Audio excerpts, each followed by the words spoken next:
ഞങ്ങളുടെ ഒരു പ്രിയപ്പെട്ട വൈദികൻ ഇന്നലെ മരിച്ചു. അച്ഛൻ്റെ പേര് ഫാദർ മൈക്കിൾ പനച്ചിക്കൽ.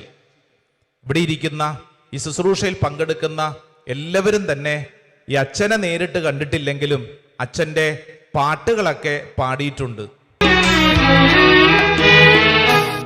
ഒരു ശ്വാസത്തിലും ഹൃദയമിടിപ്പിൻ താളത്തിലും അനാദികാലം മുൻപേ ദൈവം അനന്തമായി സ്നേഹിച്ചു. അനന്ത സ്നേഹത്തിൽ ആശ്രയം തേടി മരിച്ചവനൊരു നാൾ തിരിച്ചു വന്നു. അത് സുവിശേഷ കഥയിലെ ധൂർത്തപുത്രൻ. കർത്താവ് ഭവനം പണിയാതെ വന്നാൽ നിഷ്ഫലമാകും പ്രയത്നമെല്ലാം. നാലും നാഥ ആത്മാവിനെ ആശ്വാസദായകനേ. അത്യുന്നതങ്ങളിൽ നിന്നിങ്ങു വന്ന കർത്താവാമേശുവിൻ നാമം രക്ഷദാഹിക്കും മാനവനെന്നും ആശ്രയമാമേകനാമം. തിരുനാമ കീർത്തനം പാടാത്ത മലയാളികളുണ്ടോ?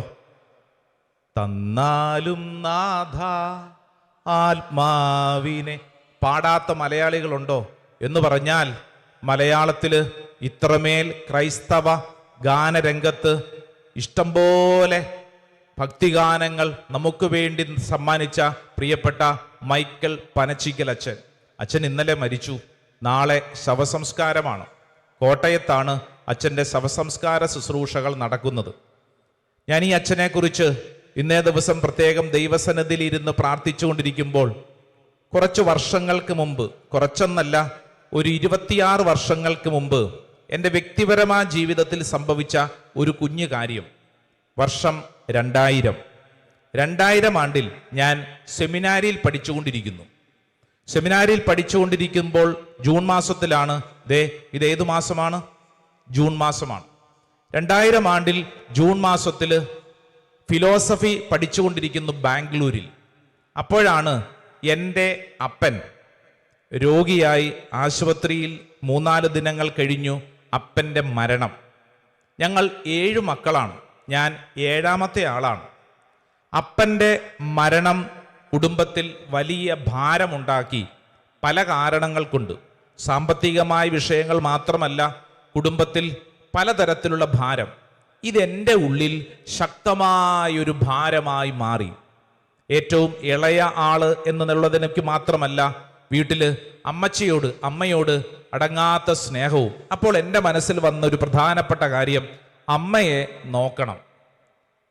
ശവസംസ്കാര ശുശ്രൂഷയെ കഴിഞ്ഞ് സെമിനാരിയിലെത്തി. പക്ഷെ എൻ്റെ ഉള്ളിൽ വല്ലാത്ത ഭാരം.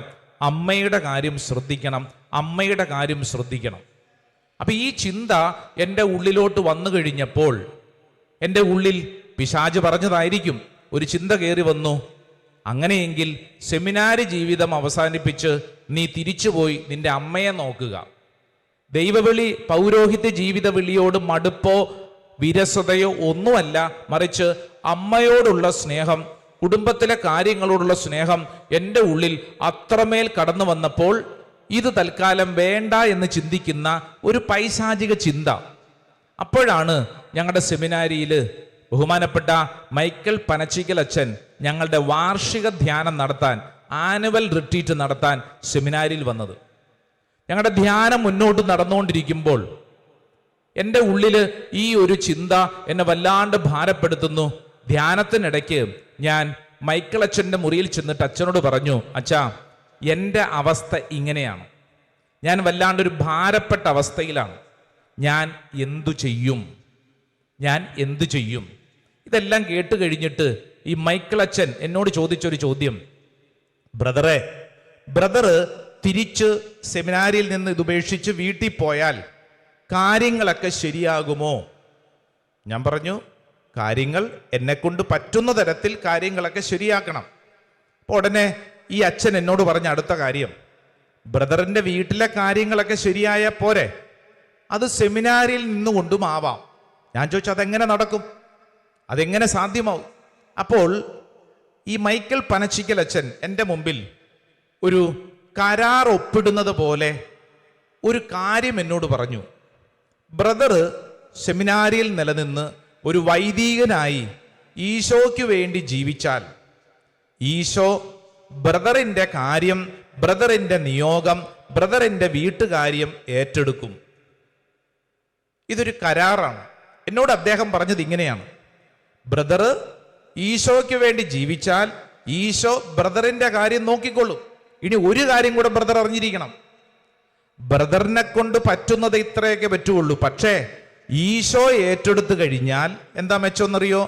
ഈശോ ഏറ്റെടുത്തു കഴിഞ്ഞാൽ ബ്രദറിന് എന്തൊക്കെ ചെയ്യാൻ പറ്റുമോ അതിന്റെ 100 ഇരട്ടി മികവോടുകൂടെ ഈശോ ചെയ്യും.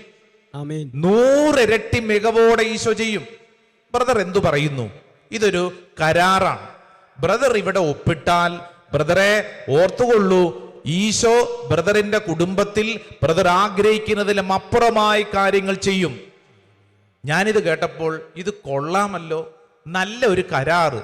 എൻ്റെ ദൈവവിളി ഞാൻ നഷ്ടപ്പെടുത്തുന്നില്ല, അതേസമയം തന്നെ എൻ്റെ കരാറ് കൊള്ളാം, എൻ്റെ വീട്ടിലെ കാര്യങ്ങൾ ഈശോ നോക്കുകയും ചെയ്യും.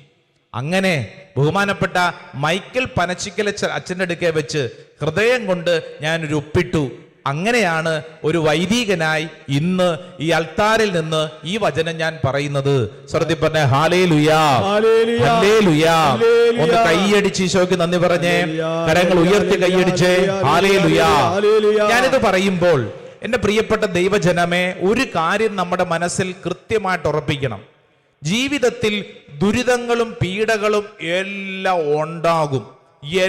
ഉണ്ടാകും.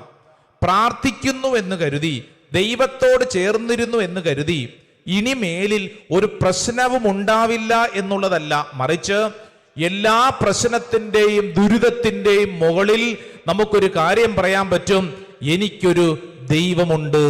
സ്വർഗ്ഗത്തിൽ പറഞ്ഞ ഹല്ലേലൂയാ, ഹല്ലേലൂയാ, ഹല്ലേലൂയാ. അതാണ് സങ്കീർത്തനം 116 10-ാം തിരുവചനം പഠിപ്പിക്കുന്നു: ഞാൻ കൊടിയ ദുരിതത്തിൽ അകപ്പെട്ടു എന്ന് പറഞ്ഞപ്പോഴും ഞാൻ എൻ്റെ വിശ്വാസം കാത്തു സൂക്ഷിച്ചു. ദാവീദ് രാജാവ് സങ്കീർത്തനത്തിൽ കുറിച്ചു വെച്ചിരിക്കുന്ന കാര്യം ഈ ശുശ്രൂഷയിൽ പങ്കെടുക്കുന്ന ഓരോരുത്തരുടെയും ജീവിതത്തിൽ സ്വീകരിക്കാൻ വേണ്ടി പറയുവാണ്. ഇന്ന് നമ്മൾ കടന്നു പോകുന്ന ദുരിതങ്ങൾ, ഞെരുക്കങ്ങൾ എണ്ണമില്ലാത്ത വണ്ണം പലതാണ്. എന്തു ചെയ്യുമെന്ന് വിഷമിക്കുമ്പോൾ നീ തമ്പുരാൻ കർത്താവിലുള്ള വിശ്വാസം പിടിവിടരുത്. സ്വർഗ്ഗത്തിൽ പറഞ്ഞ ഹല്ലേലൂയാ.